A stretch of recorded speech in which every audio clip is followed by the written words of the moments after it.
One more day. I'm 80 years old, and somehow, just for today, I woke up in my 32-year-old body. I don't know how it happened. I don't ask questions. At this age, when something like this comes along, you don't interrogate it. You just accept it quietly, like a gift you're afraid might disappear if you look at it too closely. I wake to the feeling of tugging at the blankets, little hands, insistent, warm.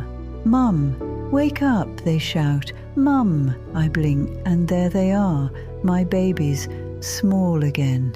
Their faces are rounder, softer. Their hair sticks up in all the wrong places. They climb into bed without asking, giggling and wiggling, knees and elbows everywhere. They smell like sleep and toothpaste. For a moment, my chest tightens so hard I think I might cry right there in front of them. I remember how mornings used to feel, the rush, the clock, the pressure of everything waiting just outside the door. But not today. Today, I pull them close. I hug them tighter than I ever did back then. I kiss their messy hair. I press my face into the soft places between their necks and shoulders. I hold their little hands in mine and notice how perfectly they fit. This time, I don't rush them. This time, I soak in every second. In the bathroom, I catch my reflection in the mirror. No deep lines, no grey hair, no tired eyes, just my younger face staring back at me, familiar and strange all at once. I remember standing in front of mirrors like this once, tilting my head, worrying, thinking I looked old at 41. What a silly thought. My body feels light, capable, strong. No aches, no careful movements, no negotiating with my knees or my back. In the kitchen, I find my husband making coffee. He looks young, strong, in that quiet way men are when they don't yet know how fragile everything is. His shoulders are broad, his hands steady.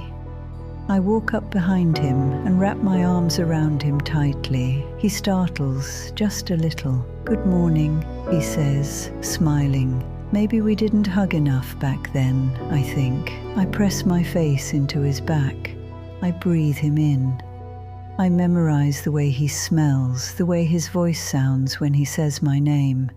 We talk about the day ahead, and today everything feels important. Everything feels big.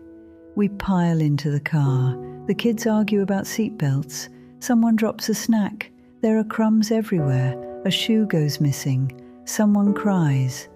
I used to get so frustrated in moments like this. Today, I don't say a word. I soak in the noise and the chaos, because I know something my younger self didn't. I know this car will be quiet one day. Spotless, too quiet. I want to hold this as long as I can. Lunch is messy, dinner is loud and unorganized. No one wants to sit still. There's shouting and giggling and small arguments over nothing at all. Food ends up on the floor, drinks spill, plates get abandoned half-finished. I don't clean up straight away. I just sit there and watch. I watch their faces while they talk over one another. I watch the way my husband leans back in his chair, hiding his smile. I watch the way this room fills with life. It's all so vibrant and alive. I miss it so much. I try to burn it all into my memory. Later, when the house slows down, I pick up the phone. I call my mum. I haven't heard this voice in so many years. When she answers, it's like the world shifts slightly back into place. Her voice is exactly as I remember it. Familiar, comforting, carrying something no one else's voice ever could. I close my eyes and let her words wash over me. I tell her I love her again and again. I don't rush the conversation. I don't glance at the clock. I don't save things for later. I say everything. I leave nothing unsaid. When we finally hang up, my hands are shaking. At bedtime, I don't skip pages. I read every single word of the story. I do the voices. I linger on the pictures. When I reach the end, I close the book slowly. Then I ask, "Can we read one more?" They smile. "Yes," they say. "Of course, Mommy." When the house finally goes quiet, I sit alone for a moment. The day feels full, in a way that almost hurts. I know this won't last.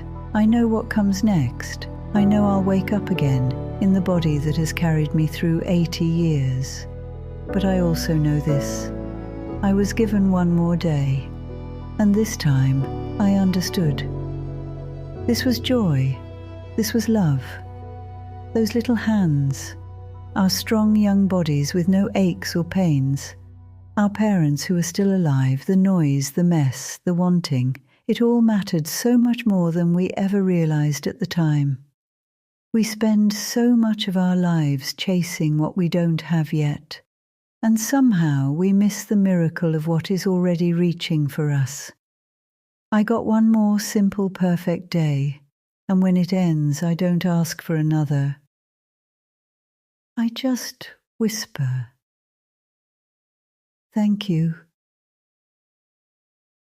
And I mean it.